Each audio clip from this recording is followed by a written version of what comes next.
We have a go for main engine start. We have main engine start. 4, 3, 2, 1, 0.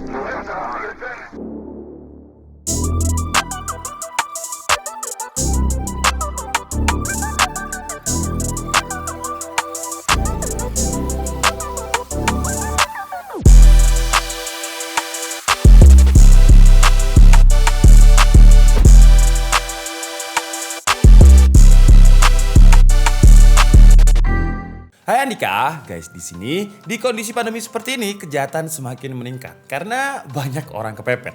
Nah, buat kalian yang butuh keyboard gaming yang juga bisa menjadi senjata untuk defense mechanism kalian, ada satu keyboard yang solid banget. Dan perkenalkan, ini adalah Pressplay Voyager 68. Wah, dia pakai aluminium. Pressplay ini kalau urusan keyboard saya berani bilang kalau dia top 3 atau bahkan top 2 lah kalau keyboard dari brand lokal.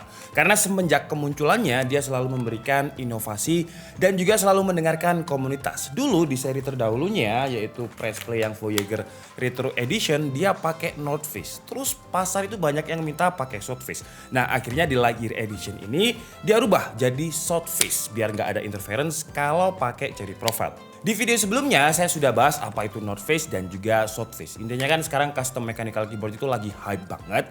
Dan kebanyakan para models itu suka pakai Southface karena nggak ada interference.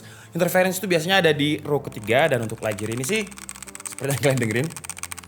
Di row ketiganya udah nggak ada interference. Selain udah pakai Southface di Pressplay Voyager yang Lightyear Edition ini dia udah pakai casing yang bahannya aluminium yang gila ini solid banget.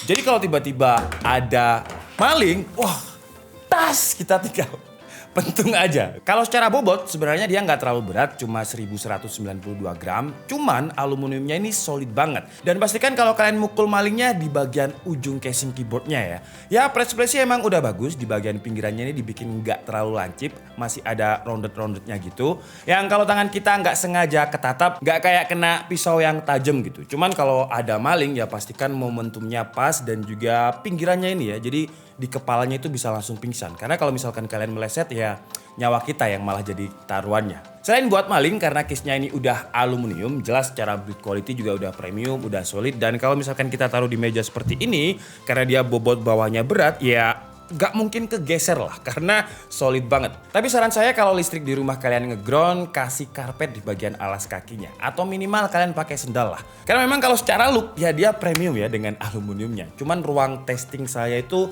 gak ada karpet seperti studio ini. Karena kalau studio ini gak dikasih karpet itu gemah.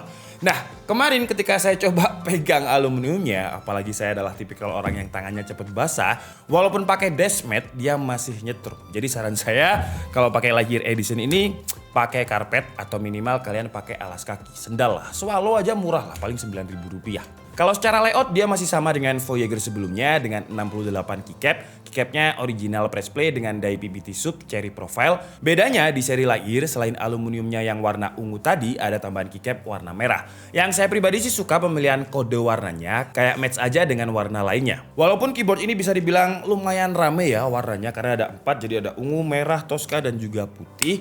Dan saya pribadi nggak terlalu suka warna ungu sebenarnya tapi entah kenapa ungunya di Lightyear ini kayak match aja gitu dengan keycapnya. Di bagian belakang case-nya ini juga dikasih tulisan Voyager yang di CNC cutting. Plus ada silver badge yang ada logo Pressplay dan juga seri keyboardnya yang menambah kesan special edition-nya. Sentuhan-sentuhan kecil seperti ini sebenarnya nggak ngaruh ke typing experience. Cuman kalau kalian lihat kan kayak ya kerasa kayak bisa dikoleksi gitu. Kalian bandingkan aja dengan Voyager yang sebelumnya kayak cuman stiker gitu aja. Jadi ini kayak ya bisa kita koleksi ke depannya. Kalau untuk suaranya sih menurut saya udah it's good lah ya, kalian dengarkan sendiri. Nanti lebih jelasnya kalian bisa lihat di sound typing testnya. Pas kita tekan itu juga nggak ada kerasa gesek-gesekan antara housing dan juga springnya. Cuman tombol spasinya aja yang kayak kurang gigit gitu kalau dibandingkan dengan tombol lainnya. Tapi kalau kalian bandingkan dengan Voyager yang sebelumnya, jauh lah ya.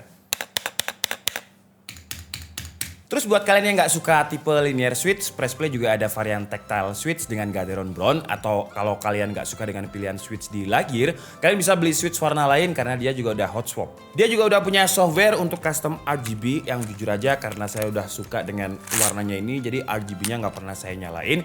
Cuman yaitu kembali ke selera masing-masing lah, preferensi masing-masing. Karena kalau saya suka yang simple-simple, terus selain RGB-nya yang juga bisa di custom, untuk tombol makronya juga bisa di custom melalui softwarenya. Kalau untuk suaranya sendiri, menurut saya untuk kelas harganya udah salah satu yang paling satisfying lah. Karena dia udah pakai 2 level dampening foam, jadi di bagian case bawah ada sound damper foam, di bagian plate-nya juga udah ada foamnya, di spacebar juga udah ada foamnya.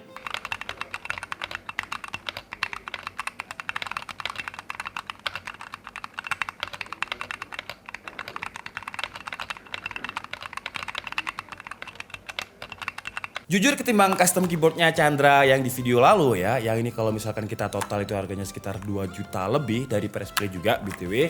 Tapi kalau saya pribadi lebih suka Lightyear yang out of the box. Jadi walaupun ini udah di custom, kayak lebih berat aja, lebih smooth dan juga suaranya itu lebih enak versi Lightyear.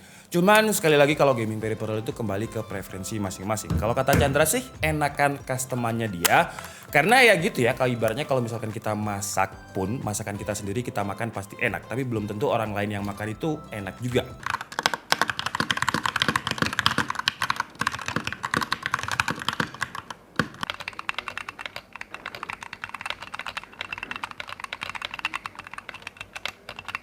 Tapi sekali lagi untuk gaming peripheral itu ya sesuai dengan selera sih ya. Contohnya untuk Lightyear ini dia pakai mounting stylenya itu tray mount.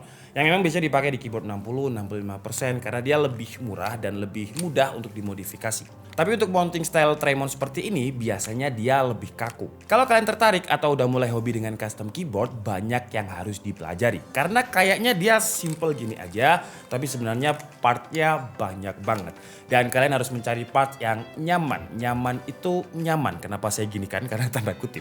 Karena nyamannya tiap orang itu beda-beda. Oke, jadi mungkin cukup segitu aja video review dari Press Play Voyager Lightyear Edition kali ini. Untuk harganya dia dibanderol dengan harga 1.699.000 yang sebenarnya lumayan mahal ya untuk sekelas keyboard yang hanya one connectivity pakai Type-C aja. Kalau dibandingkan dengan Voyager yang sebelumnya yang Retro Edition ini harganya sekarang 999.000, dia udah 3-in-1 connection. Cuman untuk Lightyear ini sepertinya segmentasinya memang bukan untuk portable ya. Karena kalau misalkan ini dengan 3-in-1 wirelessnya kita bisa bawa ke turnamen karena dia enteng. Tapi kalau ini karena dengan aluminiumnya, jadi kalau misalkan kita bawa-bawa lumayan berat, bobotnya sekitar 1,2 kilo. Tapi kalau kita bandingkan secara typing experience dan juga typing sound, keyboard 1,7 juta dan keyboard yang walaupun dia 3-in-1 wireless tapi harganya 999.000, beda, apalagi spasinya ya. Tadi saya komplain masalah spasinya yang agak retro di Lightyear ini. Nah, kalau kalian dengarkan, kalau kita bandingkan dengan yang retro, jauh lah. Di Lightyear ini semua tombolnya kalau dibandingkan dengan yang Voyager yang lama ya, yang Retro Edition ini dia kerasanya kayak lebih smooth. Cuman ya itu tadi, komprominya harganya itu 2 kali lipat lebih mahal, hampir 2 kali lipat. Tapi dia cuman single connection aja. Tapi semoga ke depan Press Play bisa bikin keyboard yang seperti ini yang pakai wireless. Karena walaupun memang nggak bisa dibawa kemana-mana, nggak portable, tapi paling nggak kan kita bisa fungsikan untuk yang lain. Kita bisa fungsikan untuk smart TV dan juga dengan Bluetooth-nya ya. Terus kita juga bisa pakai koneksikan dongle-nya dengan ya device yang lain. Jadi nggak perlu beli keyboard banyak-banyak. Oke lah, jadi mungkin cukup segitu aja video kita kali ini. Saya minta maaf kalau ada kesalahan dalam penyampaian informasi. Seperti biasa kalian bisa mengkoreksinya di kolom komentar. Saya Dika Setiabudi and see you on the next video. Bye-bye.